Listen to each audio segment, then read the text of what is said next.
Good morning students. हम कक्षा 7 के साइंस विषय का अध्ययन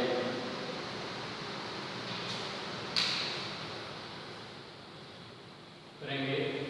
इसमें हम लेसन चौथा पार्ट ऊष्मा पढ़ रहे थे। ऊष्मा क्या होती है और ऊष्मा का मापन किस प्रकार से किया गया है, ये लास्ट वीडियो में हमने पढ़ लिया था। अब हम आज इस वीडियो में मैं आपको ऊष्मा स्थानांतरण के विषय में बताऊंगा। ऊष्मा स्थानांतरण की कौन कौन सी विधियाँ होती हैं। ऊष्मा का स्थानांतरण यानी ऊष्मा एक स्थान से दूसरे स्थान तक, यानी एक वस्तु के अंदर एक स्थान से दूसरे स्थान तक या किसी एक पदार्थ से दूसरे पदार्थ में किस प्रकार से प्रवाहित होती है, तो उसके स्थानांतरण की कुछ प्रमुख विधियाँ हैं, जैसे कि चालन विधि है, जैसे कि संवहन विधि है, जैसे कि विकिरण विधि है। इन विधियों की सहायता से ऊष्मा है वो एक स्थान से दूसरे स्थान तक यानी एक पदार्थ से दूसरे पदार्थ तक यानी एक कण से दूसरे कण की तरफ है वो प्रवाहित होती है। तो हम सबसे पहले है वो ऊष्मा स्थानांतरण की पहली विधि जिसका नाम है चालन विधि। चालन विधि का अध्ययन करेंगे। चालन विधि क्या होती है? ये विधि है वो ठोस पदार्थ में पाई जाती है। ठोस पदार्थ में ऊष्मा का स्थानांतरण चालन विधि के द्वारा होता है। ऊष्मा स्थानांतरण के ऊष्मा के चालन के आधार पर पदार्थ को ऊष्मा के चालन के आधार पर पदार्थ को दो भागों में बांटा गया है। एक पदार्थ है वो चालक पदार्थ और दूसरे कुचालक पदार्थ। चालक पदार्थ वे होते हैं जिसमें ऊष्मा का चालन होता है और कुचालक पदार्थ वे होते हैं जिसमें ऊष्मा का चालन नहीं होता। उदाहरण के लिए जैसे कि तांबा, लोहा, तांबा, जस्ता, चांदी आदि है वो चालक पदार्थ है, जबकि लकड़ी, प्लास्टिक, कांच आदि है वो कुचालक पदार्थ है। देखिए क्रियाकलाप करते हैं। क्रियाकलाप की सहायता से मैं आपको समझाता हूँ। एक छोटी सी लोहे की छड़ लेकर के उसको लोहे की छड़ लेकर के उसको मोमबत्ती की सहायता से आप लोहे की छड़ लेकर के उसको क्या करते हैं, उसके कुछ दूरी पर, कुछ बिंदुओं पर दूरी पर मोम लगा देते हैं।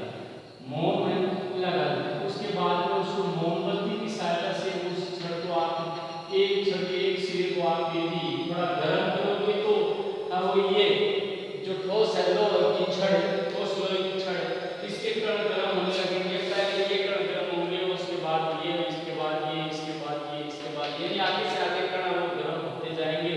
और जैसे आगे से आगे कण का गर्म होने का प्रमाण ये प्राप्त होगा कि सबसे पहले जो इसके पास में गर्म सिरे के पास में जो मोम है वो पिघल करके नीचे गिरेगा, उसके बाद में आगे वाला मोम पिघल करके नीचे गिरेगा। तो इस प्रकार से वो आगे से आगे मोम पिघल करके नीचे गिरता जाएगा। इससे स्पष्ट होता है इस प्रयोग से कि ये जो छड़ है, इस छड़ के पहले ये कण है वो गर्म हुए थे, इसके बाद धीरे धीरे आगे से आगे कण गर्म होते गए। तो ऊष्मा का इस प्रकार एक कण से दूसरे कण की ओर प्रवाहित होना ऊष्मा की चालन विधि कहलाती है। और ये इसी आधार पर हम चालन विधि के बारे में यानी ऊष्मा का स्थानांतरण पढ़ते हैं। अब देखिए कुछ पदार्थ चालक होते हैं और कुछ पदार्थ कुचालक होते हैं। इसको देखने के लिए हम एक और क्रियाकलाप करते हैं। क्रियाकलाप 4.7 क्रियाकलाप 4.7 में हम क्या करते हैं? क्रियाकलाप 4.7 में हम एक बीकर लेते हैं और बीकर लेकर के उस बीकर को गर्म जल से भर देते हैं। इससे बोलते हैं गर्म जल से भर देते हैं। गर्म जल से भर करके उसके अंदर चालक और कुचालक यानी कुछ पदार्थ उसके अंदर डालते हैं, जैसे कि लोहे की छड़ डाल दी हमने, ठीक है, एक प्लास्टिक का टुकड़ा हमने डाल दिया है, ठीक है, इस प्रकार से कांच का टुकड़ा हमने डाल दिया है, ठीक है, इस प्रकार से एक वो एल्यूमिनियम की छड़ पन्नी डाल दी है। यानी बहुत सारे पदार्थ इसके अंदर हमने बीकर के अंदर हमने क्या कर दिया, डाल दिए और गर्म जल के कारण वो गर्म होंगे। उसके बाद उन पदार्थों को बाहर निकाल करके उसमें बात देखेंगे।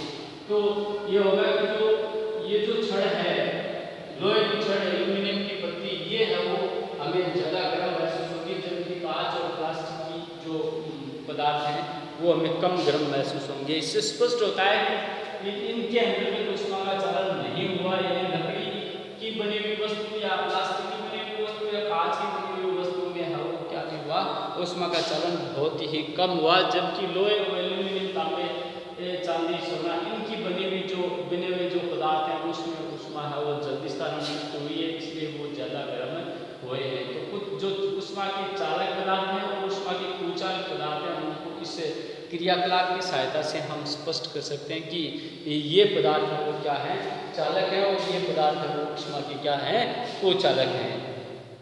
ऐसे ही ऊष्मा के स्थानांतरण की दूसरी विधि है जिस विधि का नाम है संवहन विधि, और इस संवहन विधि की सहायता से वायु तथा जल में ऊष्मा का स्थानांतरण होता है। वायु और जल जो है उसमें ऊष्मा का स्थानांतरण वो संवहन विधि की सहायता से होता है। जैसे एक क्रियाकलाप करके मैं आपको बताऊं, क्रियाकलाप आपका है वो आपकी बुक में है, वो क्रियाकलाप 4.8 है। क्रियाकलाप 4.8 है। 4.8 क्रियाकलाप में क्या है, 4.8 में है एक गोल करने वाला फ्लास्क लेते हैं, एक गोल करने वाला फ्लास्क लेते हैं और उस फ्लास्क को लेकर के उसके अंदर जल भरते हैं। गोल करने वाले फ्लास्क में जल भरते हैं, जल भर करके उस गोल करने वाले फ्लास्क को क्या करते हैं, नीचे से बर्नर की सहायता से हम उसको क्या करते हैं, गर्म करते हैं। बर्नर की सहायता से गर्म करते हैं। इधर जाली लगी हुई होनी चाहिए, ये टच नहीं होना चाहिए वरना फ्लास्क टूट जाएगा।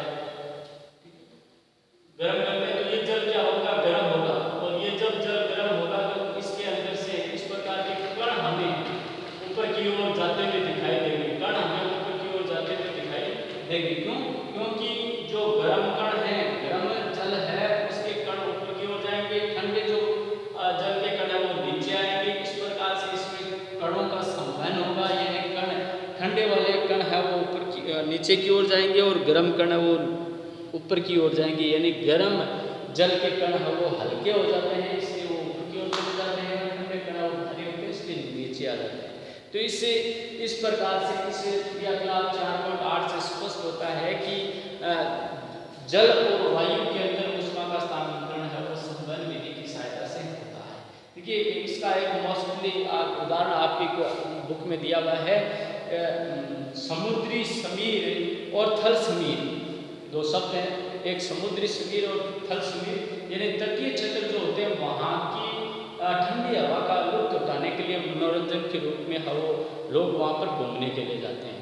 वहाँ क्या होता है, समुद्री समीर होता है। समुद्री समीर में क्या होता है कि जो तटीय क्षेत्र है वो स्थल की तटीय क्षेत्र है, वहाँ के स्थल की जो गर्म वायु है वो हल्की होने के कारण गर्म वायु ऊपर की ओर उठ करके समुद्र की ओर बहती है, ऊपर की ओर उठती है और फिर समुद्र की ओर जाती है। जबकि समुद्र की जो ठंडी वायु है वो उस गर्म वायु का स्थान ले लेती है, यानी स्थल की ओर ठंडी वायु बहती है। तो स्थल की ओर ठंडी वायु बहने का मतलब वहाँ के आसपास का वातावरण वो क्या हो जाता है, ठंडा हो जाता है। इस प्रकार है वो वायु का जो बहना है वो समुद्री समीर कहलाता है, यानी समुद्र की ठंडी वायु स्थल की ओर यानी स्थल की ओर बहना समुद्री समीर कहलाता है, वहाँ का वातावरण ठंडा हो जाता है। और जबकि रात्रि के समय क्या होता है, जो तटीय क्षेत्र है वहाँ पर स्थल की जो ठंडी वायु है उस समुद्र की ओर बहती है, उसको हम थल समीर कहते हैं, उसको हमें थल समीर कहते हैं। तो समुद्री समीर और थल समीर ये है वो मोस्टली संवहन विधि के आधार पर ही होते हैं, यानी गर्म वायु का हल्की होकर के ऊपर की ओर उठना और फिर समुद्र की ओर बहना, तथा समुद्र की ठंडी वायु है वो भारी होने के कारण नीचे की ओर, यानी गर्म वायु जहाँ से बह करके गई थी वहाँ का स्थान ठंडी वायु ले लेती है और वहाँ का जो स्थल है वो क्या हो जाता है, वहाँ का स्थल ठंडा हो जाता है और ठंडे स्थान का लुत्फ है वो उठाने के लिए वहाँ पर लोग क्या करते हैं, घूमने के लिए जाते हैं।